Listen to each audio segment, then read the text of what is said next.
Vamos abrir a nossa Bíblia hoje, em 2 Coríntios, capítulo 12, versículos de 7 a 10. Você crê que a palavra tem poder de libertar? Tem? A palavra tem esse poder de libertar uma pessoa? Tem esse poder de mudar a vida de uma pessoa? 2 Coríntios 12, uma passagem que a gente conhece, mas eu fui procurar nos meus cadernos. A última vez que eu preguei essa palavra foi em 2004. Quem é que já estava vivo aqui em 2004? Então, tem 16 anos atrás, nós passamos por esse texto aqui. E aí eu voltei a ele, e quando a gente volta a um texto, querido, o texto já se transformou noutro. Porque em 16 anos, muita coisa aconteceu na nossa vida. Muita água rolou. Muito crescimento, muito amadurecimento, muitas coisas. Então, é por isso que a palavra, ela se renova na nossa vida. 2 Coríntios 12, diz assim, o versículo de 7 a 10, é o apóstolo Paulo falando. Você presta atenção que o início do capítulo, ele começa falando das visões e as revelações do Senhor, aquilo que Deus tinha dado para ele.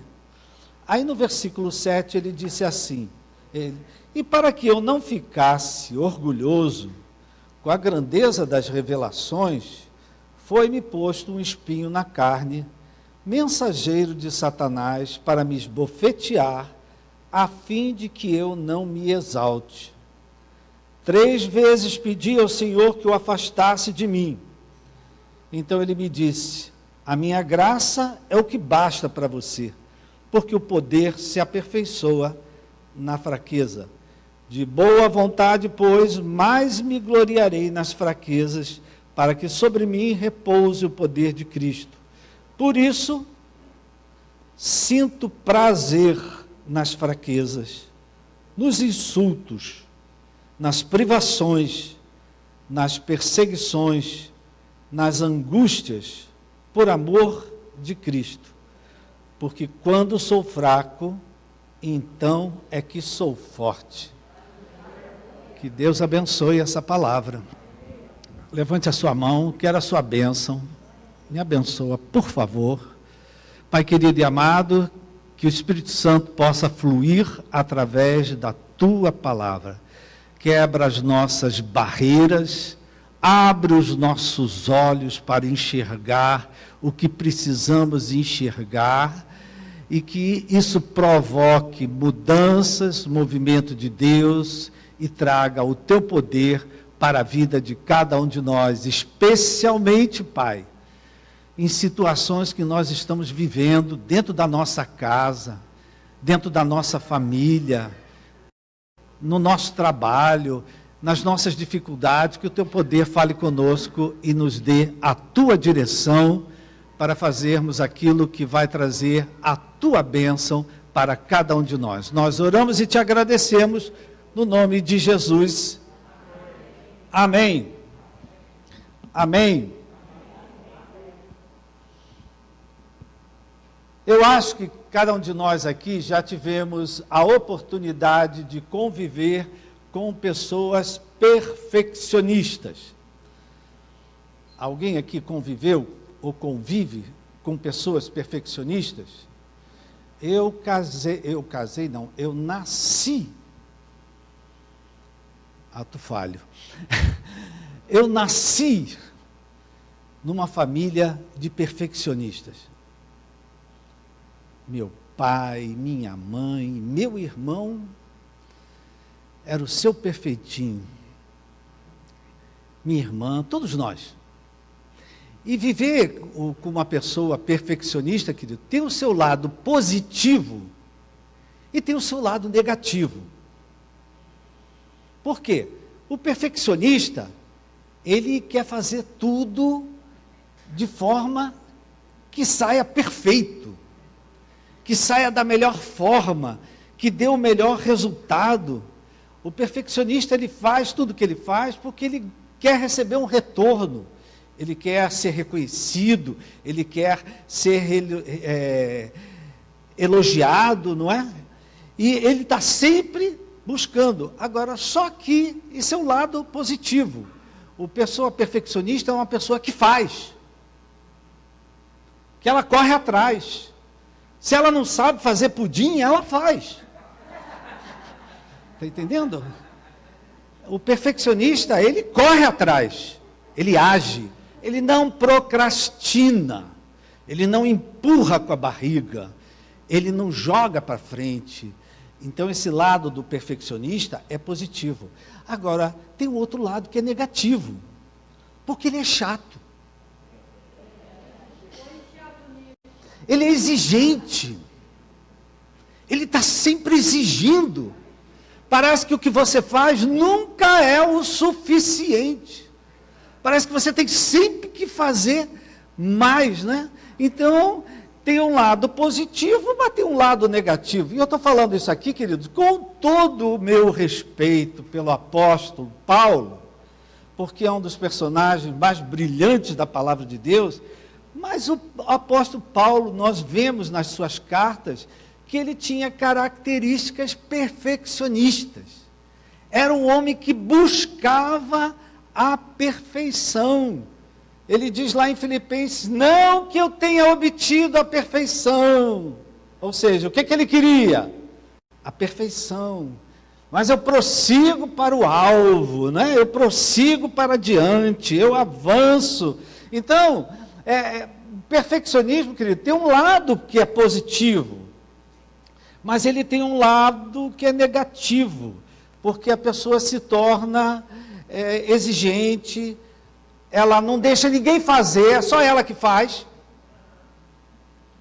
Não, você não sabe fazer.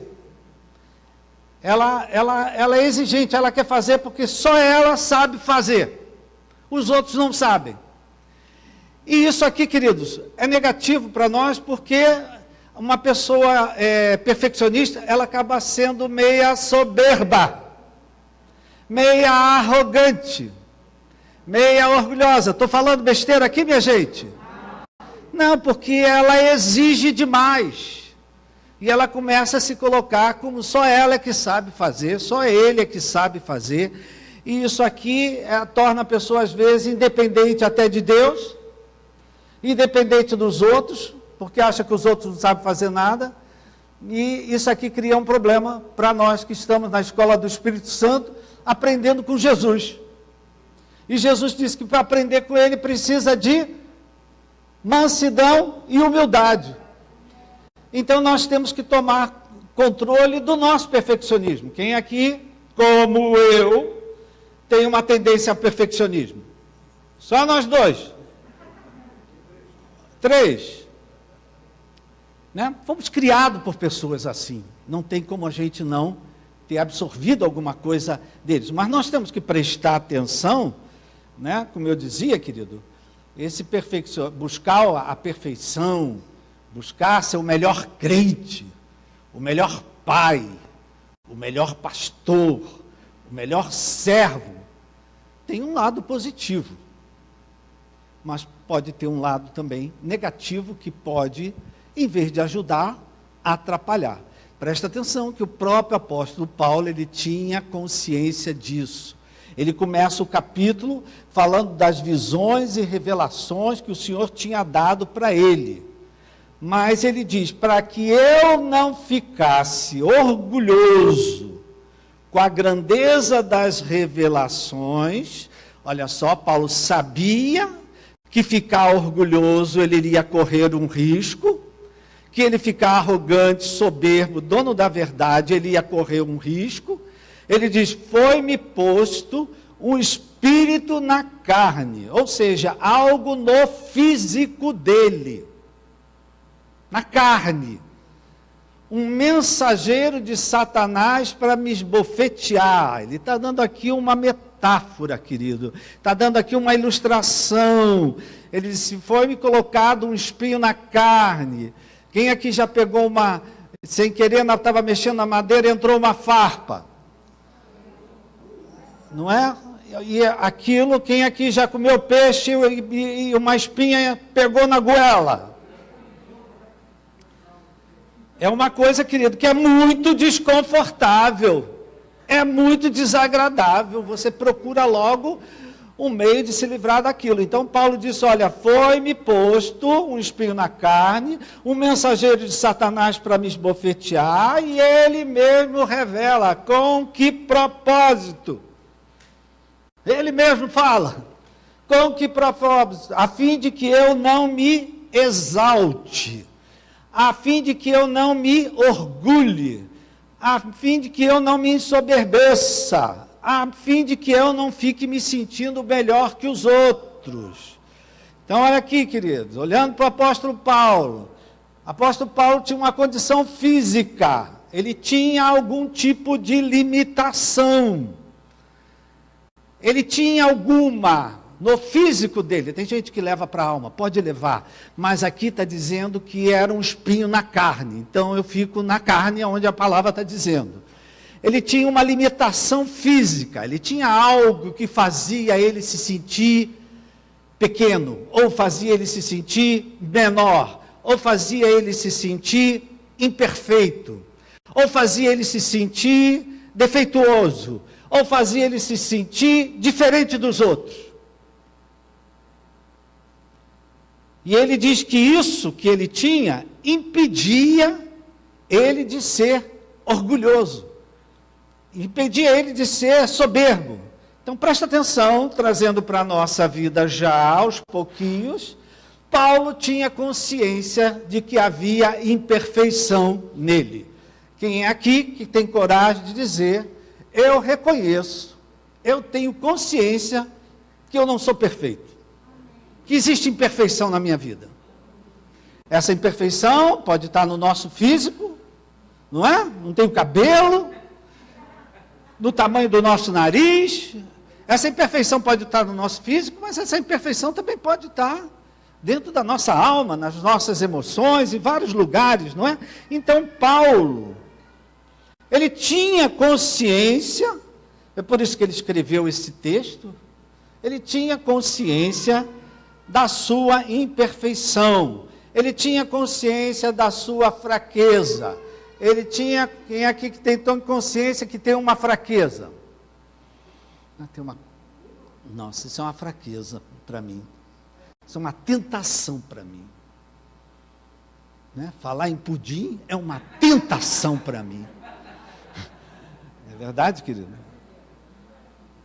Então, já sei para quem ligar quando eu quiser comer um pudim. Olha só, Paulo tinha consciência, querido. Tinha consciência da limitação dele, da fraqueza dele. Eu creio que Paulo, querido, assim como muitos de nós hoje, apesar de muito que Deus já fez na nossa vida, quem aqui diz amém? Amém. Muito que Deus já realizou na nossa vida, diga amém. Apesar de você ter muita gratidão a Deus por tanta coisa que Ele já fez na sua vida, amém? Amém.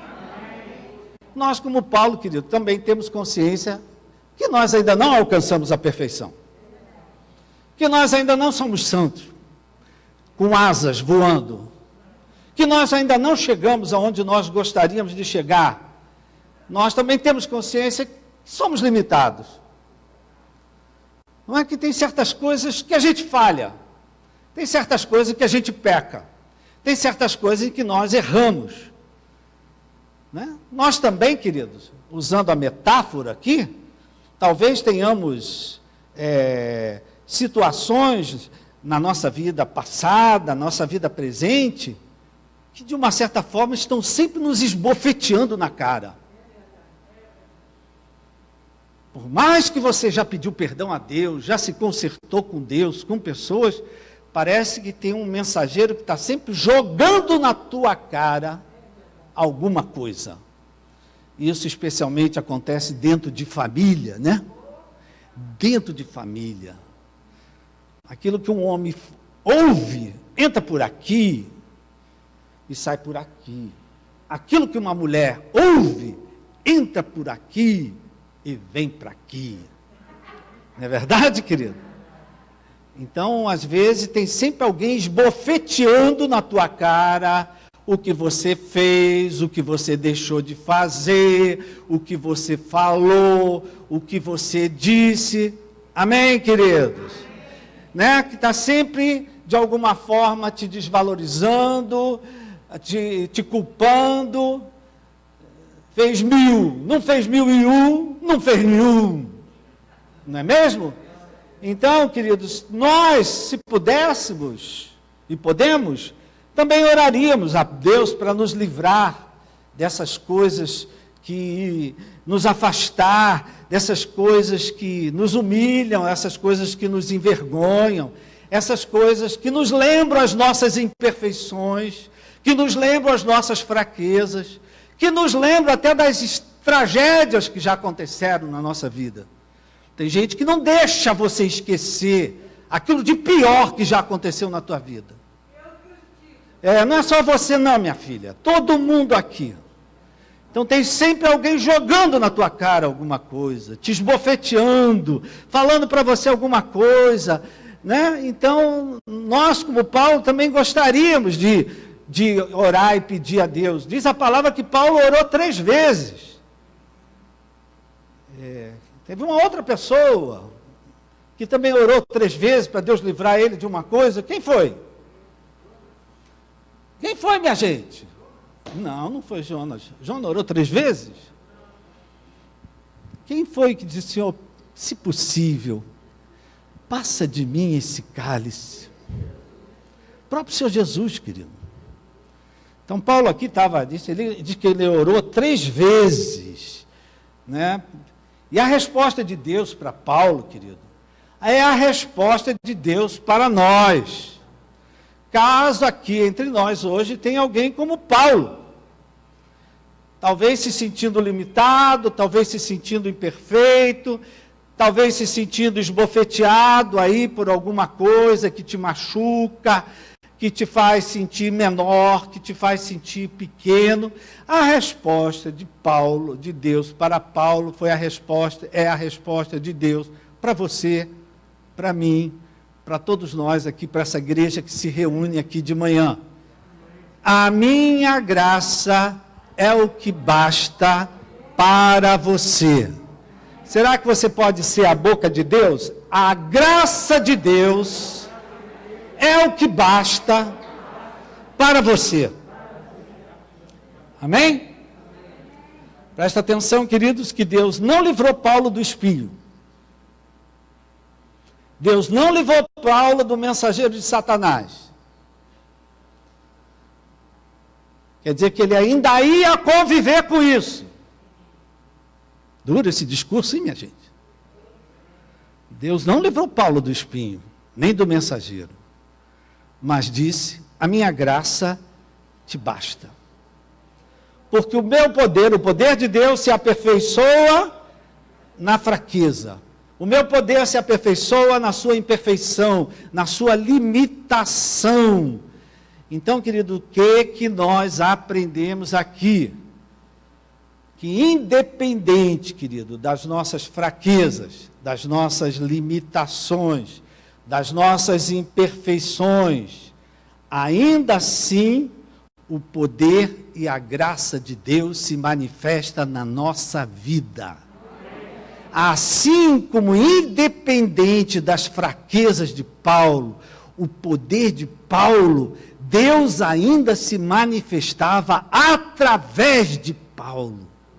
E isso é para a gente trazer para a nossa vida, apesar das minhas fraquezas, das minhas imperfeições, não é do meu espinho, daquilo que me esbofeteio, me joga na cara, ainda assim o poder e a graça de Deus atuam em mim e através de mim para alcançar a vida de outras pessoas. Apesar das tuas imperfeições, das coisas que você já viveu, o poder de Deus se manifesta em você e através de você. Amém? E aí, queridos, o que é a resposta de Deus, quando Deus disse isso para ele, fez Paulo mudar de atitude. Ele mudou de atitude com essa resposta de Deus. Porque talvez, querido, alguns de nós pensamos, não, porque eu sou imperfeito, Não, porque eu tenho esse pecado, porque eu tenho essa fraqueza, porque eu tenho essa limitação, porque eu tenho isso que aconteceu na minha vida passada, eu não presto mais para Deus. Eu não sirvo mais para Deus. Isso é uma mentira do diabo, querido. É uma mentira do diabo. Jonas, quando foi vomitado, falando de Jonas, foi vomitado na praia, para ele tinha acabado. E Deus disse, não, vai e prega. Elias, quando entrou na caverna e disse que não queria sair mais lá de dentro, para ele o ministério tinha acabado. E Deus chamou, sai daí, vai e volta para o teu caminho, volta para a tua jornada. Então, querido, Paulo tomou consciência aqui, e a tomada de, ele entendeu o que Deus estava falando com ele.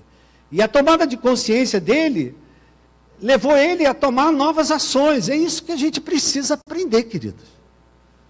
Ah, tomei consciência disso na minha vida. E agora, que atitude nova você vai tomar? Qual é o novo comportamento? Filho pródigo, caiu em si, que tinha pecado contra os céus e contra o Pai. Vou lá, pequei contra os céus, pequei contra o meu Pai, vou me arrepender, vou me consertar. Então, sempre que Deus nos dá uma tomada de consciência, você enxergar a imperfeição na gente, querido, é um momento que pode mudar completamente a nossa vida. Pior é aquele que as circunstâncias estão mostrando, as pessoas estão falando, mas é soberba, arrogante. Eu? Não, isso não tem nada a ver comigo. Mas a tomada de consciência, quando a gente toma consciência de alguma coisa, ela exige de nós uma nova ação. Ela exige de nós um novo comportamento. Conhecereis a verdade. Quer dizer, quando eu conheço a verdade, a meu respeito, quando eu conheço a verdade a respeito de quem é o meu Senhor, quem é o meu Salvador, olha, um dia a luz de Deus brilhou sobre mim, e eu andava por caminhos escuros e escusos, e a luz brilhou, e a primeira coisa que eu fiz foi procurar uma igreja, para mudar minha vida. Então, querido, tomar consciência que não adianta mais bater macumba, não adiantava mais fazer isso, fazer aquilo, vela de 7 dias, tomei consciência disso tudo, botei tudo no lixo. E eu digo, agora, para onde eu vou? Eu vou para uma igreja. Então, uma tomada de consciência, querido, exige da gente uma nova atitude. Se eu tomo consciência que eu sou mentiroso, tem algum mentiroso aqui? Diga amém. Se eu sou mentiroso, eu posso mudar de atitude. Espera aí, isso tem a ver comigo. Eu vou mudar isso. Eu vou ser sim, não. Amém, queridos? Quando eu conheço a verdade, eu tenho o poder e a liberdade, querido, para agir diferente, para fazer diferente. Presta atenção, querido, nada ainda tinha mudado na vida de Paulo, o espinho ainda estava lá. O mensageiro de Satanás também, nada tinha mudado. Mas quem mudou? Quem mudou? Fala alto. Paulo. Paulo mudou de atitude. Quando ele caiu em si, não é do que Deus falou para ele, que o poder de Deus estava se aperfeiçoando na vida dele, ele sabia que Deus tinha um propósito com a vida dele, não é? Ele diz assim, ele mudou de atitude, olha o que ele diz na palavra, de boa vontade, eu li bem lento para ver se entrava, de boa vontade, mas me gloriarei nas fraquezas. Paulo estava repetindo aqui o que a gente pregou domingo passado, Romanos 5, que a gente tem que se alegrar também nas provações. Paulo está repetindo aqui o que Tiago diz lá, meus irmãos, tem por motivo de grande alegria o passar por várias provações, porque as provações, elas experimentam a sua fé, elas dão integridade à sua fé, elas fortalecem a sua fé. Paulo está aqui falando aqui o que Jesus também disse, meus irmãos, no mundo passareis por aflições, mas tende bom ânimo. Amém? Então presta atenção, Paulo tomou consciência disso. Paulo enxergou o que ele não enxergava. Você começou o ano, Senhor, abre os meus olhos. E Deus abriu os olhos de Paulo e ele enxergou o que ele não estava enxergando. Ele tomou consciência. Ele tomou consciência que tudo isso que ele chamava de espinho, que ele chamava de mensageiro, tudo isso também tinha um propósito na vida dele. O seu aperfeiçoamento. Levar ele para a perfeição que ele perseguia. Ninguém diz amém. Porque ninguém quer espinho coisa nenhuma. Ninguém quer mensageiro de Satanás coisa nenhuma.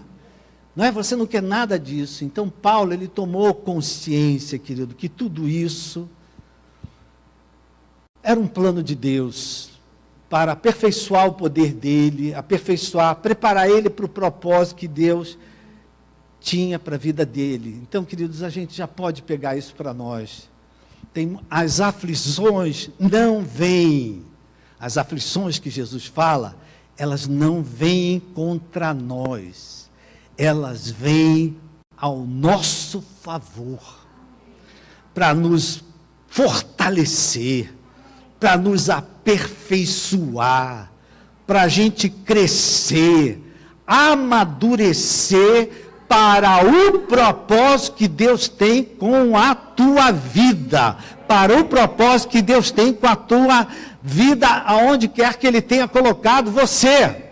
Amém, queridos?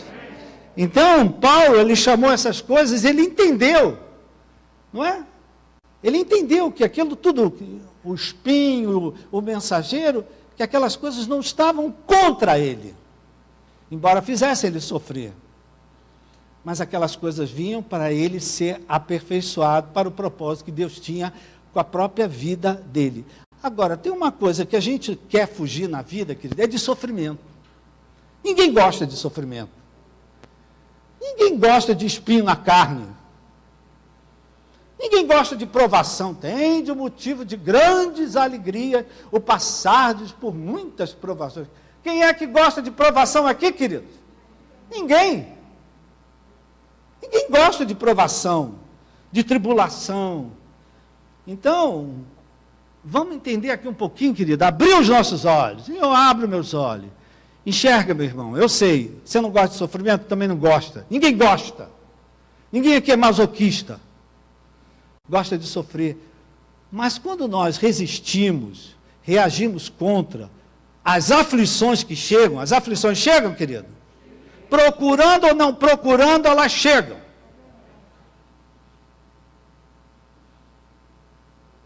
Não é mesmo? A aflição chega. Mas a gente tem que entender que quando eu fujo das aflições, eu estou fugindo também, querido, do meu aperfeiçoamento, do meu crescimento espiritual, de me aproximar do propósito que Deus tem com a minha vida. Porque se Ele permite com propósito. Ele permite porque aquilo vai concorrer para o bem do propósito que Ele tem com a tua vida. Ele permite porque aquilo vai concorrer a favor de você, não contra você. Amém, querido? O que Deus está falando aqui conosco, querido? Pode vir sofrimento, pode vir mensageiro de Satanás, espinho, coisas que te fazem sentir pequeno, menor, inferior. Nada disso vai impedir o propósito de Deus na sua vida. Amém, querido? É por isso que Paulo mudou de atitude. E é isso que nós temos que pedir que o Espírito Santo nos ajude. Não basta eu ver o que eu estou vendo. Eu tenho que ter o poder, no poder do Espírito Santo, para mudar a minha atitude. Ver aquilo que está vindo como mal, como um espinho, como um mensageiro, como algo que vem para o meu crescimento, para o meu aperfeiçoamento, porque Deus tem um propósito e eu preciso dessa matéria na minha vida. Né? Na faculdade que você está fazendo, tem várias matérias. Então tem a matéria sofrimento. Ninguém quer frequentar essa matéria. Mas no mundo a gente vai passar por sofrimento. E a gente tem que saber lidar com o sofrimento.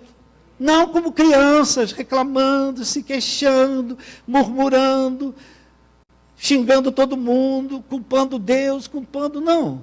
Vê o que vê, peraí. Paulo, ele mudou de atitude.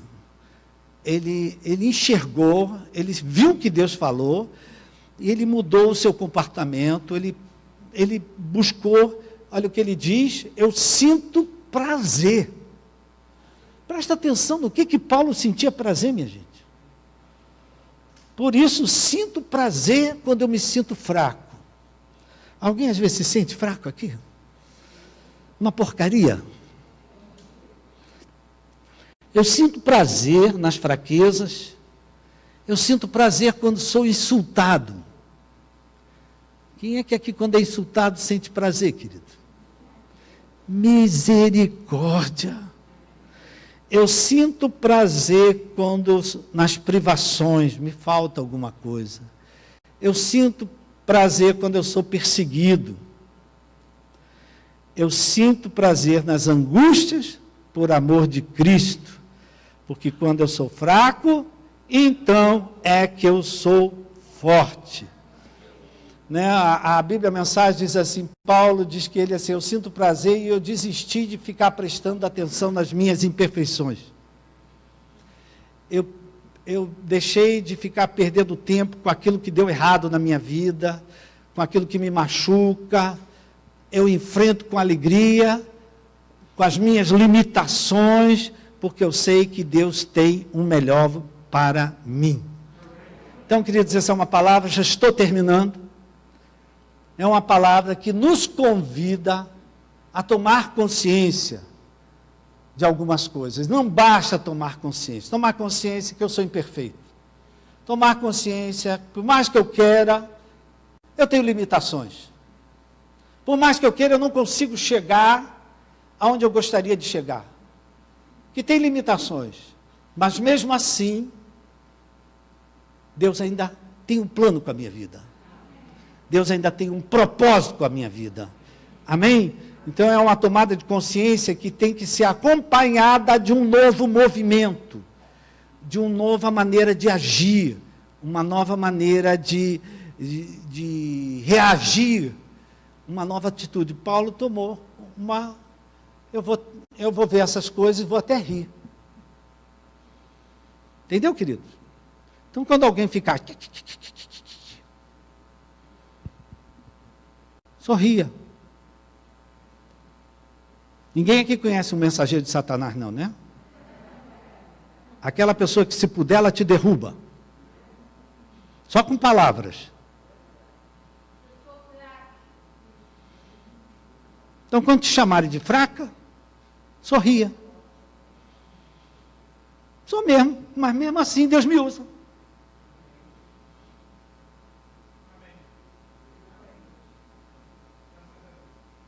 Por isso que ele disse, eu tudo posso. Aquele que me fortalece. Então essa palavra, querido, é uma palavra para nós avaliarmos e levarmos em consideração na nossa vida. E essa palavra, ela tem o poder de nos libertar. Gerar uma nova ação. De repente eu disse aqui no princípio, na oração, porque senti isso, as nossas maiores lutas são dentro de casa. Os maiores conflitos são dentro de casa. E com a pandemia, piorou total. Então, a gente tomar consciência disso, tem hora que é melhor você ficar calado. Não consegue sorrir, meu irmão? Então fica calado. Amém? Eu vou contar aqui uma história que eu já contei, já estou terminando, para orar. Uma história que eu já contei aqui. Não é, e eu me lembrei dela, de um carregador de águas, lá na Índia. E esse homem, diariamente, ele ia buscar água numa determinada fonte. Ele levava nas costas, e ele tinha 2 potes. Um pote era perfeito, intacto. E o outro pote era rachado. Então esse homem, ele sempre que ia, enchia de água, ele sabia que no percurso, aquele pote rachado ia perder água. Mesmo assim, esse homem insistiu no seu trabalho. Às vezes diziam, você não vê que esse pote está rachado? Ele disse, não, eu uso. Pote rachado também serve. Panela velha serve, minha gente? Eita. Então ele disse, eu vou. E um dia, isso é uma fábula, querido. Um dia, o pote que era intacto, perfeito, não perdia água nenhuma, debochou do pote rachado. Você é um infeliz mesmo, tu é um pobre coitado. Não tem um dia que você traga a água que o Senhor coloca dentro de você. E o pote rachado viu que aquilo que o outro falou era verdade, que ele não tinha como se defender daquilo, e o que ele entendeu, ele ficou triste, ficou abatido. E aí quando chegou o carregador de água, ele olhou para os 2 potes, viu que o pote triste estava triste. O pote triste não, o pote rachado estava triste. E ele perguntou para o pote rachado, por que você está triste? Porque em 2 anos, não teve um dia que eu conseguisse trazer a água suficiente que você colocou dentro de mim, trazer ela toda como o outro que é perfeito e traz completamente. Aí o carregador de água disse assim, vem cá, olha o percurso por onde a gente passa. Aí ele olhou e percebeu que o percurso onde ele passava tinha um jardim florido de um lado e não tinha nada do outro. E aí o carregador de água disse, eu conhecendo a tua limitação, a tua fraqueza, que você é um pote rachado e que perdia água, o que eu fazia? Quando nós íamos, eu ia jogando semente pelo caminho do teu lado. E quando nós voltávamos, não é? Eu invertia e você jogava água nas sementes que eu tinha distribuído. E por isso é que tem esse campo florido. Se não fosse você ser um pote rachado, esse jardim não existia. Queridos, Deus usa um pote rachado como eu. Quem aqui tem coragem de dizer, eu sou um pote rachado? Eu já levei muita trauletada na vida. Quem é que aqui já passou, né? Deus usa um pote rachado, querido? Usa. Ele conhece as nossas deficiências, Ele conhece as nossas fraquezas, Ele conhece a nossa vida, mas mesmo assim, Ele tem poder de nos usar, não só para nos abençoar, mas também para abençoar a vida de outras pessoas. Então essa é uma palavra para nós, que estamos servindo a Jesus Cristo como Senhor e Salvador, não é? Existem aqueles hoje, querido, porque se sentem imperfeitos, porque se sentem limitados, eles desistem, paralisam. Não querem mais saber de igreja, não querem mais saber de ministério, porque eles se sentem que eles são limitados, que eles têm fraquezas. Já tem outros, querido, exatamente o contrário, graças a Deus. Eles tomando consciência das suas imperfeições, eles prosseguem, avançam.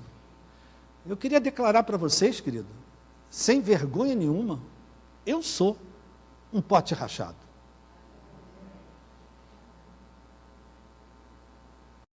Muitas pessoas aqui hoje somos potes rachados. Quanta coisa que não deu certo na nossa vida. Quanto erro.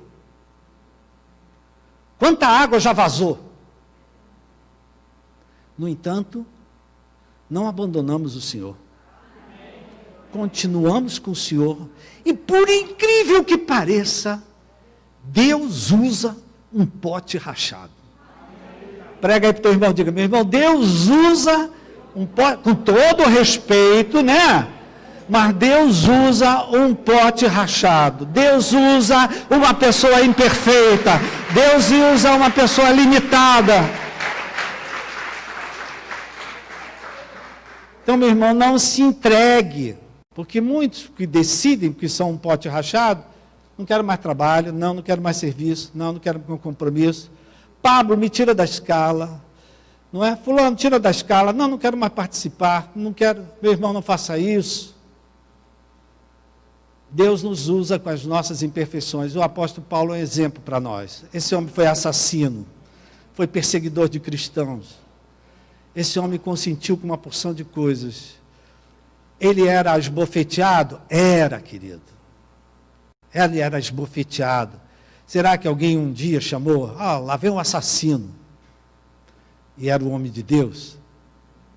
Olha que coisa poderosa, não é? Mas Paulo, ele confiava em Deus, e se Deus permitia, Deus tinha um propósito, porque Deus quer sempre o melhor para nós. Dê uma salva de palmas ao Senhor.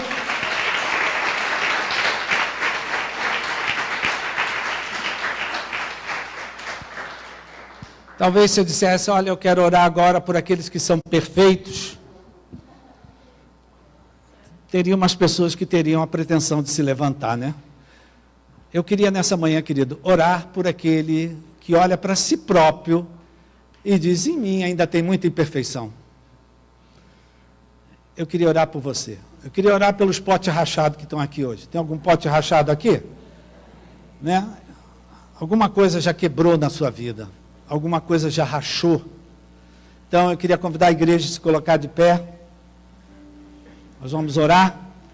Em seguida, pastor João vem aqui, porque hoje é o domingo de missões, e ele tem uma notícia para dar para nós também. Deus é bom.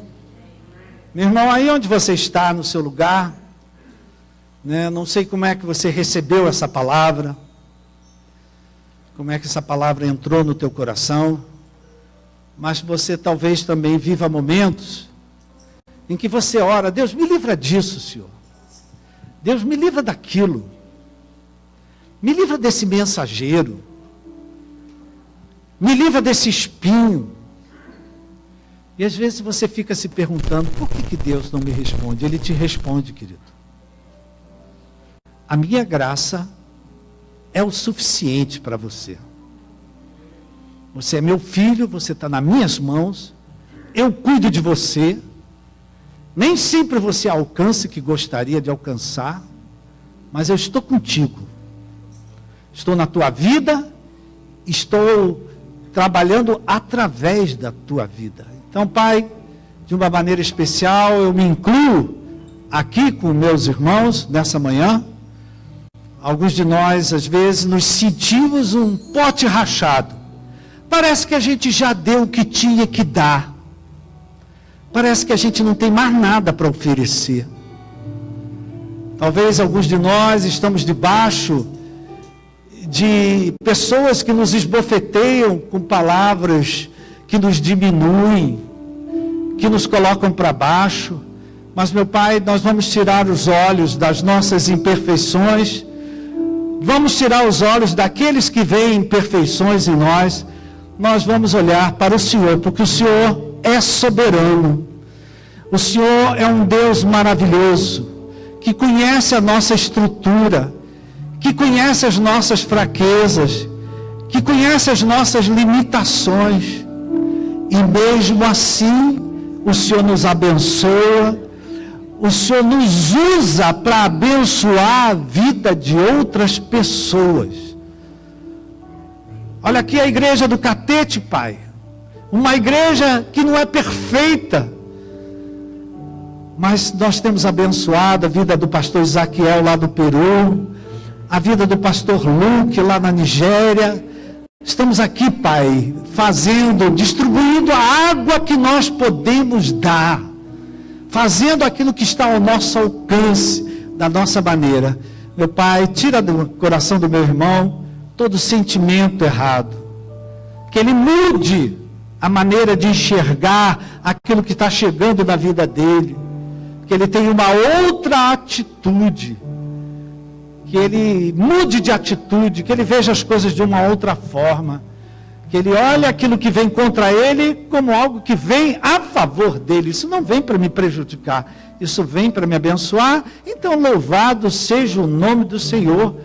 Vou me alegrar com essa prova que eu estou vivendo hoje, com essa luta que eu estou vivendo hoje, eu vou me alegrar nela, porque ela vai cooperar para o bem do teu propósito, da minha vida, da minha família, da minha igreja. Abençoa o meu irmão, meu Pai. Tira dele todo sentimento negativo, pessimista, para baixo. Revigora ele, Pai.